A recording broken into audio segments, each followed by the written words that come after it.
How to master vocabulary skills. The 4 stages, passive versus active, and a 3-step method for success.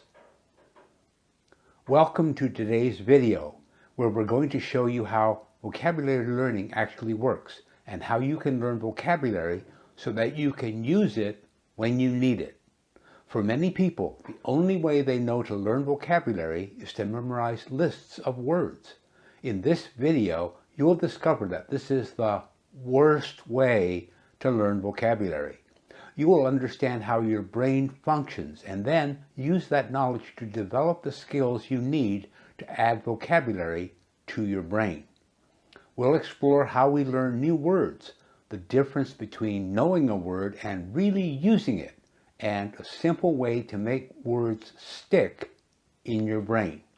So grab a drink and let's get started.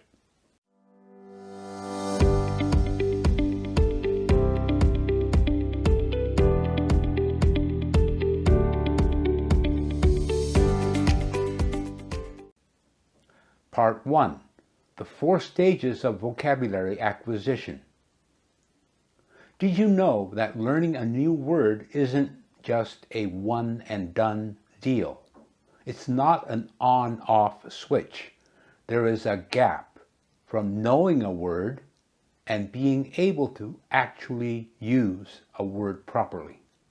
It's actually a process with 4 distinct stages. Let's break it down. When it comes to learning new words, we don't just suddenly know them. There's actually a process we go through. Dr. Kevin Flanagan, in his course, Building a Better Vocabulary, describes the 4 stages of word knowledge. Stage 1, unknown words. I don't know the word. I've never seen the word before. We all start here. These are words that we've never seen or heard before. They're like strangers in a crowd. We don't recognize them at all. For example, if you've never heard the word serendipity before, it would be an unknown word to you. Stage 2, acquainted words. I've seen the word before. I may have looked it up in a dictionary. This is when we first meet a word. We might have seen it in a book or heard it in a movie, but we're not quite sure what it means. We recognize it, but that's about it. It's like seeing someone at a party and thinking, I know I've seen that person before, but I can't remember their name or who they are. Stage 3, familiar words. I can understand the words in reading, but not comfortable using them in speaking or writing. At this stage, we know what the word means when we see it or hear it, but we probably won't use it ourselves. We understand it in context, but it's not part of our everyday language yet. It's like knowing who your neighbors are, but not really talking to them very much. Stage 4, established words. I know the word well and can use it confidently in speech or writing. This is the goal. These are the words we know well and use confidently in our speaking and writing. They're part of our regular vocabulary, like old friends we can count on. When a word reaches this stage, we've truly learned it. Now let's look at a real-life example of how a word might move through these stages. Imagine you've never heard the word eloquent before. It's an unknown word. Then you come across it in a book. The speaker was very eloquent.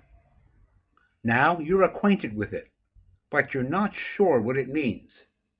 So later, you look it up and learn it means fluent or persuasive in speaking or writing. When you hear it used, you understand. It's now a familiar word. Finally, you start using eloquent in your own sentences. You might say, I thought the president's speech was very eloquent. Congratulations! It's now an established word in your vocabulary. Now, let's look at how a word might move through these stages.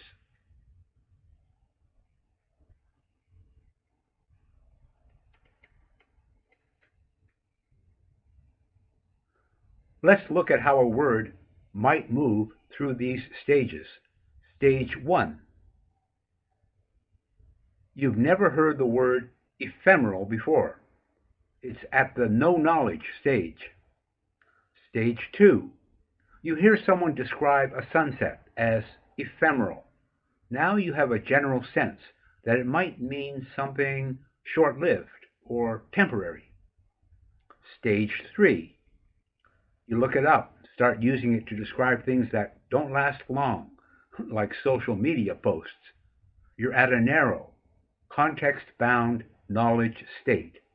And stage 4, over time, you learn to use ephemeral in various contexts to describe fleeting emotions, short-lived insects, or temporary art installations. You can explain its meaning to others and understand its metaphorical uses.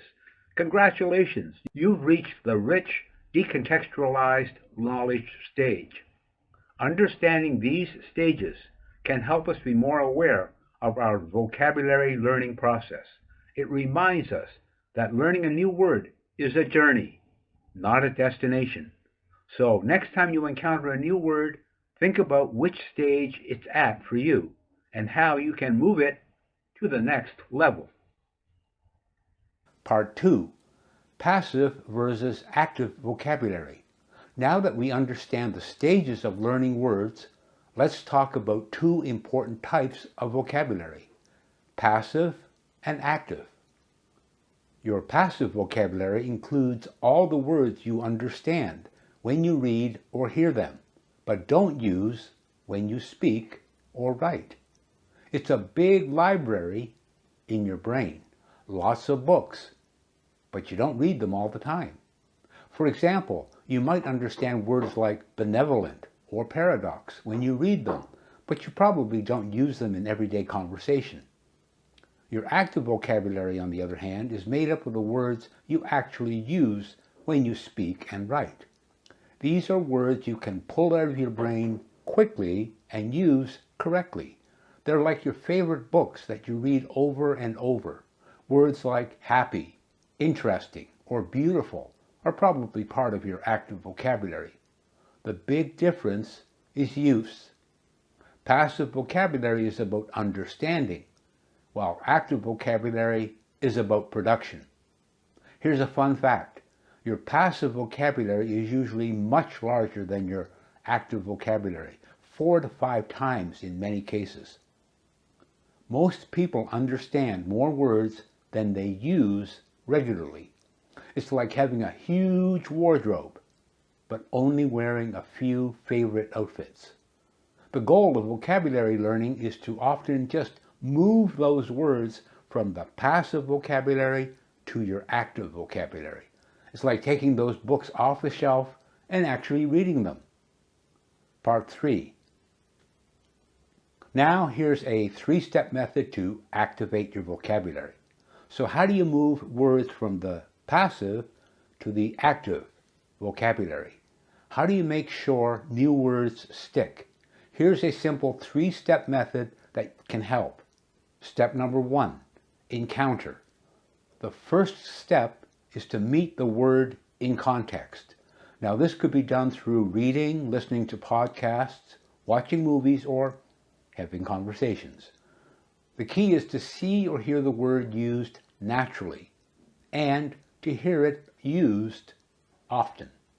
For example, you might come across the word ambivalent in a sentence like, I feel ambivalent about moving to a new city. I'm excited for the opportunity, but sad to leave my friends. Step number 2 is understand. Once you've encountered a word, make sure you really understand it. Look it up in a dictionary, but don't stop there. And of course, make sure you're using an English to English dictionary, not a native language to English dictionary. your vocabulary, your English vocabulary, definitely will not improve, and you will not be able to use the word in English if you continue using a native language to English dictionary. Get that habit out of the way. Next, check out example sentences, synonyms, and antonyms. Try to grasp all the nuances, the fine details, the subtle meanings of the word. For ambivalent, you might learn that it means having mixed feelings or contradictory ideas about something. You'll see it's different from indifferent, not caring, or conflicted, struggling with a decision. Step number 3, use the word. This is the most important part. Start using the word in your own sentences, both spoken and written. The more you use it, the more comfortable you'll become with it. You can practice using ambivalent by saying something like, I'm feeling ambivalent about this new restaurant. The food looks great, but the prices are pretty high. Remember, it's okay if you don't get it perfect the first time. The goal is to practice and improve. While we're on the subject of practice, I want you to think about something Bruce Lee, the famous martial artist, said.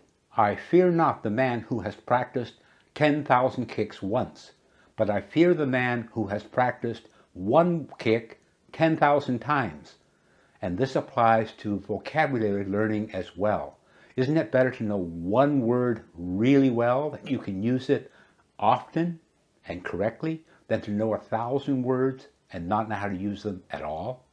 Practice with just a few words at a time and master them. I've seen too many learners go gung-ho with long lists of words that they try to use, but they give up quickly because they can't use any of the words well. So get a few words locked into your level 4 and then add more. Here's some bonus tips for your success. To really make this method work, here are a few extra tips. Repetition is key. Try to use your new words several times in days after you learn it. This helps you lock it into your memory. Use multiple senses. Say the word out loud. Write it down. Act it out if you can. The more ways you engage with a word, the better you'll remember it. Make personal connections. Try to link the new word to your own life, to your own experiences or memories, and this makes it more meaningful and easier to recall. Use it in different contexts. Don't just use the word in one type of sentence. Try it in various situations to really understand its range. Be patient with yourself. Remember, moving a word from passive to active vocabulary takes time and practice. Don't be discouraged if this doesn't happen overnight. Keep a vocabulary journal. Write down new words you encounter, along with their definitions and example sentences. Review regularly. Play word games, crossword puzzles, word searches, and apps like Words with Friends can be fun ways to engage with vocabulary. Finally, teach others. If you learn a new word, try explaining it to a friend or family member.